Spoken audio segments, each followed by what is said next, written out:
काली बाबाले हजुर हजुर बा 60 किलोमिटर टाढा छ क्या उहाँको आश्रम।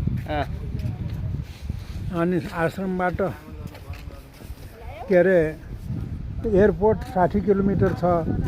ड्राइभर पठाइदिनु भयो, 60 किलोमिटर टाढा आएँ। आएर चाहिँ नि एयरपोर्टमा त कुन नम्बर हो कुन कता हो असरल। अब केही बुझ्दिनँ, मलाई साह्रै गाह्रो पर्यो।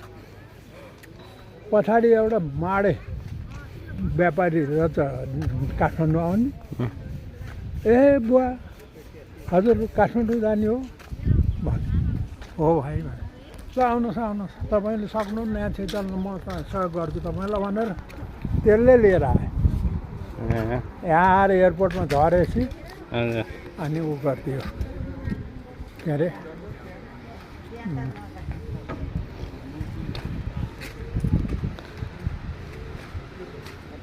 घर पुग्यो।